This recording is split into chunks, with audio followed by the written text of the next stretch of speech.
இதே கண்டுபிடிச்சிட்டா பாஸ். அப்படியா? எங்கடா இருக்க அவன்? வண்டியில இருக்கான் பாஸ், சாப்பிட்டு இருக்கான். டேய், அவன் சாப்பிட்டு எப்படி பின்னாடி தான் கைகள் வருவேன், அங்க வச்சு அவனை தூக்குங்கடா. சோத்துல கறிகள் ஊத்திட்டான் பாஸ். ஊத்தட்டும் பாஸ். மோருக்கு வந்துட்டான். மோர் ஊத்திட்டானா அவனுக்கு அடுத்து பால் தாண்டா. டேய், அவன் மோருக்கு வந்துட்டான், எல்லாரும் அலர்ட்டா இருங்கடா. இல்லன்னா அவன் திரும்பவும் ஆரம்பிச்சிட்டோம்னா.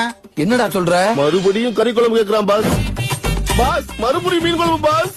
எத்தனை தடவைடா சோத்துக்கு செத்தவனா இருப்பானோ? பாஸ் மறுபடியும் மோர் போயிட்டு இருக்கு. மோருக்கு வந்துட்டானா? டேய் ரைட்ரா, இந்த வட்டம் கண்டிப்பா எந்திரிச்சுவாங்க. 2 பந்தி முடிஞ்சு எந்திரிக்க மாட்டேங்கிறான் பாஸ். ஏய் பாயசங்கடா, பாயசங்கடா. பாயசம் இல்லையா, பிரச்சனை பண்ணிட்டு வெயிட் பண்ணிட்டு இருக்கான் பாஸ். ஐயோ, பாயாசம் வரலன்னா பக்கத்துல இருக்க இலையில எடுத்து நீங்களாவது குடுங்கடா. அண்ணே பாயசம் வெளியில குடுக்குறாங்களா, கொஞ்சம் வரீங்களா? பாயசம் வெளியவா? ஆமாண்ணே. பால் பாயசமா? ஆமாண்ணே. முந்திரி போட்டுருக்கா? நெய் ஊத்தி இருக்கா? ஊத்திருக்கண்ணே. பாயசம் யார் தர்றா? பாஸ் கொடுப்பாருண்ணே. இவனா தர்றேன்? ஆமாண்ணே. பாயசங்க வேணுமா? பாயசம் வேணும். இல்லன்னா வர வேண்டியதானே.